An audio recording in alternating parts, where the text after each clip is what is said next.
All right, so I'm thinking about making some wax dirt for this fall. Not sure how much I'll need, but I haven't done it in a little while, and I've been farming all summer long, so I haven't been able to use the solar method and get some dry dirt and set it out in the sun and melt some wax on those hot days. I'm usually cutting hay on those hot days, and so I've been wanting to try this out for a little while, and I bought this Harbor Freight 3.5 cubic foot cement mixer, electric powered cement mixer. And I've heard from some other trappers who have used this and they say it works pretty well. It was $230, so it didn't set me back too much if it gets the job done. And basically what you need to make wax dirt is you need the dry dirt, you need a little heat, you need some wax, and you need some mixing action. And so I'm gonna get this thing set up. Hopefully it's not too difficult to assemble. And then I'm gonna see how I'm gonna set up my heat source underneath it. And yeah, then maybe go look for some dry dirt. All right, I'm gonna get to it.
Well, I got this put together and it wasn't easy. It took a lot of time, a lot of steps. Basically you get what you pay for, right? And so this was cheap, and Harbor Freight, $220 cement mixer. Very poor instructions, a lot of parts missing, nuts and bolts that weren't in the package and so forth. But hey, I got it together, I tried it out, it works. And so we're gonna roll with this. I think it's as good as it's gonna be, not complaining. Now, it's time to go get some dirt.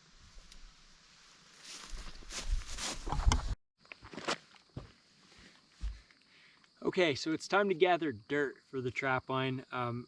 If you're pretty good at this and you think ahead of time and you don't have a lot going on in the summer, you wait till it's the driest time in the summer and you get your dirt. Well, I was busy all summer, so I didn't get to it. It's early October now, and it rained quite a bit about 2 weeks ago, a week and a half ago, and it still hasn't quite dried out from the several inches of rain we've gotten there. But anyway, as far as dirt, there's a lot of different places you can get your dirt. I know a lot of trappers that go and use anthill dirt. They'll go and find an anthill. It's typically pretty well drained and dry, and it's already fine and you don't have to sift rocks out of it or anything. So anthills are a great spot if you can find them. Other people, you could just go dig dirt just about anywhere where you can find dirt. But you're going to have to sift that. You're going to have to use a screen, and you're going to have to sift it out and get the rocks out of it, so you only have fine dirt to use in trapping. You don't want any rocks in your dirt, because then you're going to potentially have rocks that could get caught in the trap jaws, between the jaws, or between the lever and the jaw, and it could keep your trap from firing, or even get caught under the pan. You don't want any of that. So sifted dirt or fine dirt is what you want. Now, what I have here, I'm very fortunate. I live a couple hundred yards from this big river, and there was some sort of an ancient river channel that flowed through here, and it was kind of like this is kind of like a sandy beach type material. It's a loamy sand, and I have several acres of this on my farm. There's about between the topsoil and the bedrock, there's about 3 or 4 feet of this, and there's not a rock in it. It's just all this sandy loam. It's pretty incredible stuff. So I'm pretty lucky in that I have that. The problem is it is a little damp. It needs to be dried. But I have a spot here. The cows, they've dug into this. We got a bull that likes to scuff the ground up, and he finds this sand and kicks it all up and gives himself a little dust bath with it. And then the turkeys get in, and the turkeys kick around, scratch around in the sand and do their thing. So it's kind of, they kind of open it up, and it kind of makes a little bit of a kind of a pain for me because I want to grow grass on this ground, but I'm going to take advantage of it and dig my dirt from here. Now we got a couple of nice sunny days coming up and dry. And so I've got a tarp here, and what I'm going to do is I'm going to shovel a bunch of dirt on this tarp and let it stay out in the sun and the open air and the wind, and hopefully dry out a little more before I go over to my cement mixer to add heat to it, get it mixing, and start putting wax to it to make wax dirt. First, I want to get it dry because if you try to dry it under heat in the cement mixer, it'll take forever. So I'm just gonna dig some dirt and fill the top of this tarp, and hopefully have enough to, you know, fill 10 or 20 5-gallon buckets full worth of dirt. And pretty simple, pretty like you can see, it's pretty fine stuff. Dry on top, you get a few inches down, and it's a little wet.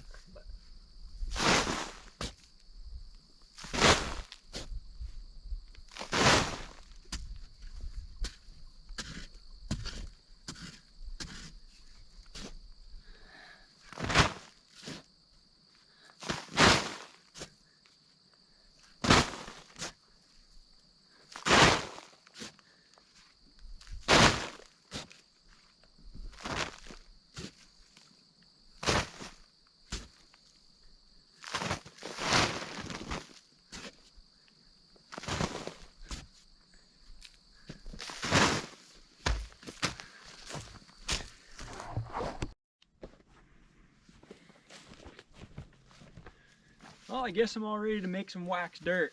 So I've got the Harbor Freight cement mixer.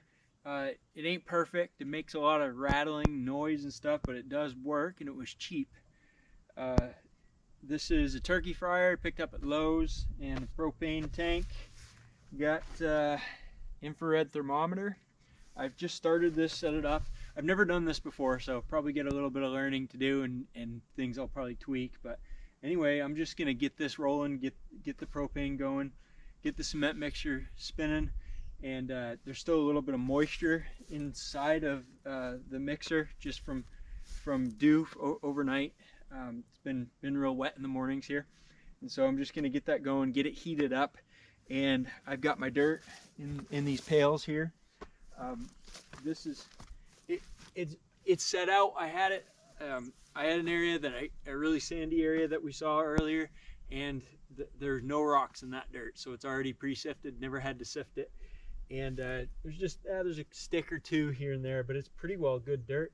I laid it out on that tarp, let it set. I raked it around for a day or two, let it dry a little more. It's still a little bit dark. It's got some moisture in it, not a whole lot, but it's got some in it. So I'm gonna toss like 5 gallons in there and have the heat on it and let it sort of try to dry out. The drier you get it, I think the less propane you're gonna spend trying to get it dried out in the mixer. We'll do that. I'll keep monitoring with the thermometer. When it looks like the moisture's out of the dirt and the dirt's up to temperature, wax melts at like 130, 140 degrees, somewhere around there. Then we'll get to bringing our wax in and starting to mix that in. So we'll just get rolling, get this set up. Right now I get that's 89 degrees inside the concrete mixer, and had that going just a little bit, warmed it up a bit. It was like 60 degrees when I started. It's fall, it's October. It's unseasonably warm here, but it's still, you know, it's better to do it in the summer. I'm just too busy in the summer. So let's give it a shot. I've never done this before, so we'll just kind of learn as we go, I guess.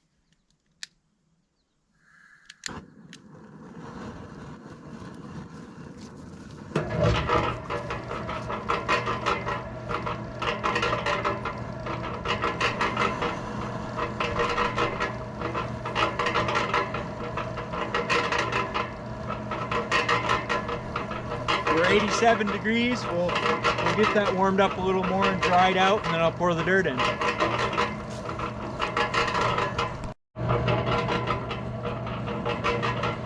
All right, mixing tub is dry. It's about 110 degrees, so we're going to put our dirt in.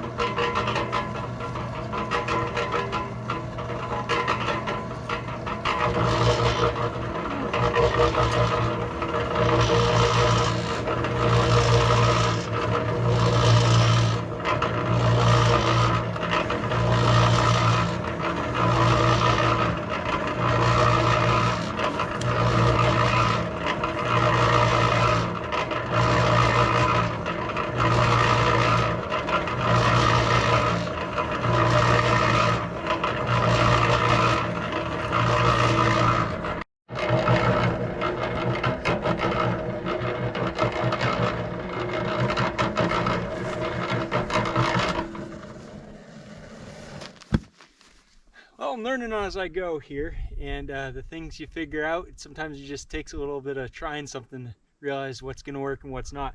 So what I found out was that turkey fryer set up on the stand underneath there just was taking a long time to heat things up in the mixer.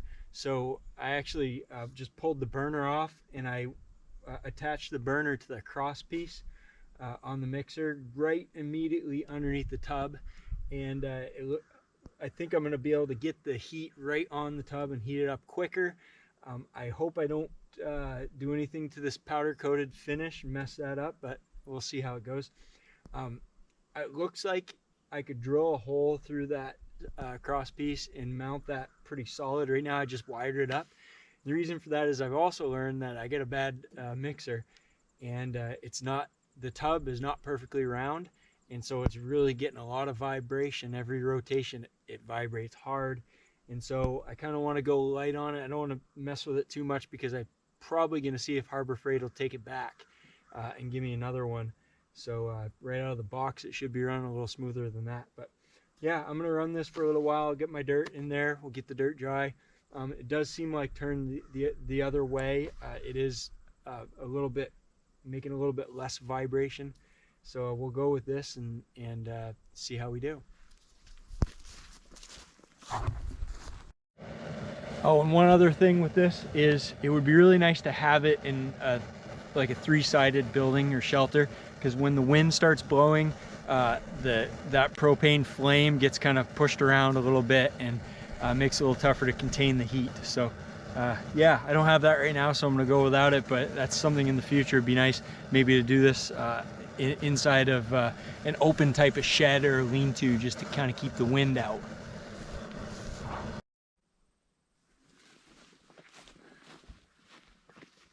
So like I said, this is a bit of a learning process here.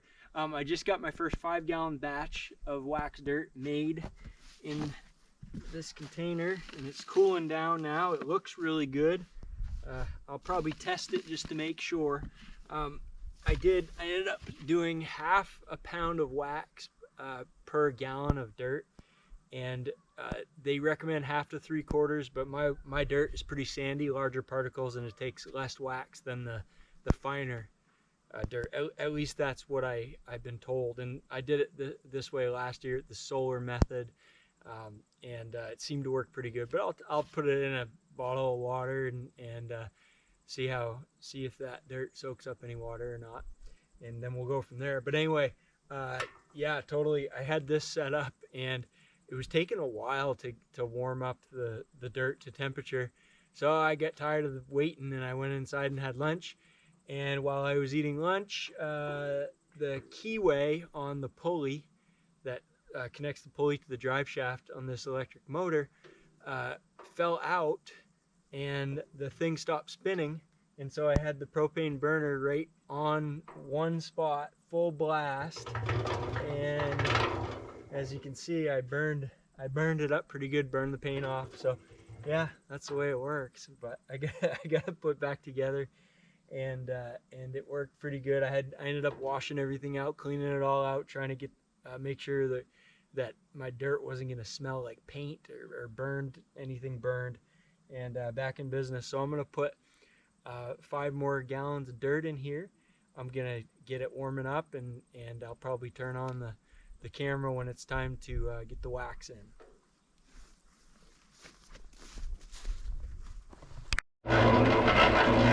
All right, I apologize for the loud noise of this machine. It's kind of a pain, but it's working. As you can see, there's a bunch of steam and dust coming out of there. The steam is water leaving the dirt, it's the last of it drying down, and the dust is just because the dirt's getting dry. So this thing is pretty slick, this thermometer. It's 154, 152 degrees on the dirt. So it was up to like 160. I turned the burner down, and it's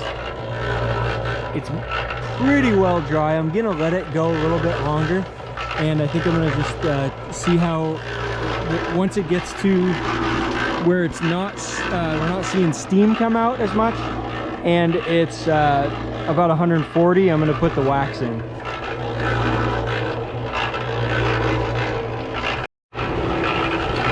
Okay, we are at 140 degrees. The dirt is dry. No steam coming out of it anymore, a little bit of dust. I got the wax here. I got 2.5 pounds of wax for 5 gallons of dirt. This is flake wax. Pick it up from any trapping supply dealer. And we're going to put it in. Just break up the clumps here and there. There's a few clumps here and there. Break them up.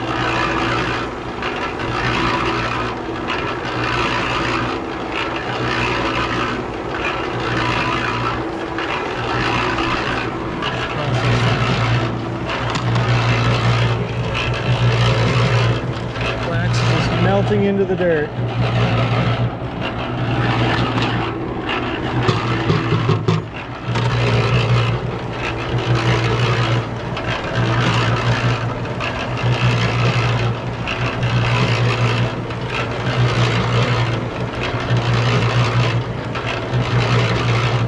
Okay, so we cooled down. I got to turn the propane up. I'm going to get it up to 140 again, and slowly kind of get that wax melting again, and get it mixed up well, get the clumps out of it, and we'll be good. I want you to look in here and see how much darker that dirt is. We're at exactly 140 degrees. The wax is melted into the dirt. The camera's all steaming up. So I'm just gonna mix that a little bit longer and we should be good.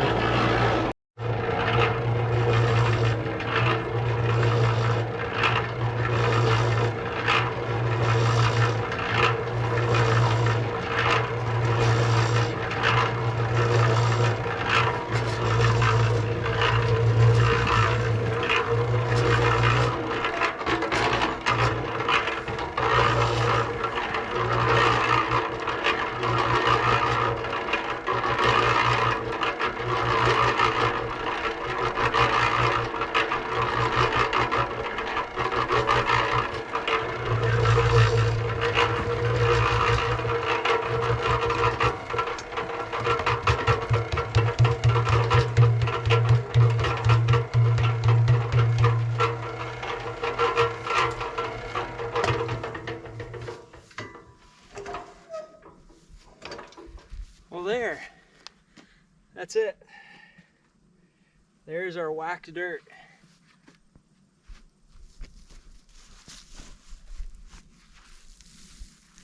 still a little warm. It's cooling down. It's just it's darker. It feels a little the consistency of, you know, kind of wet dirt. It's heavy. But that is going to cool down in this tub, and I'll just kind of work through it a little bit, break up any clumps that there might be left. But it seems like if you let it start cooling down while it's still tumbling in the mixer, you tend to get less of those clumps form up.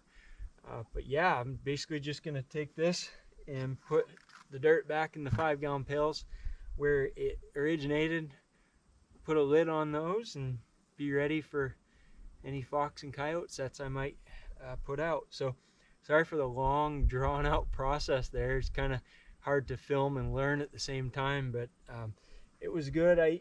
This thing's kind of annoying, but I think I'm gonna continue to use it. I mean, it's working, and you get what you pay for, I guess. So yeah, it occurred to me maybe a cover on this, something you could put over to keep the heat in. I noticed when you change the angle, if you change it to a lower angle, it's harder on the motor to spin.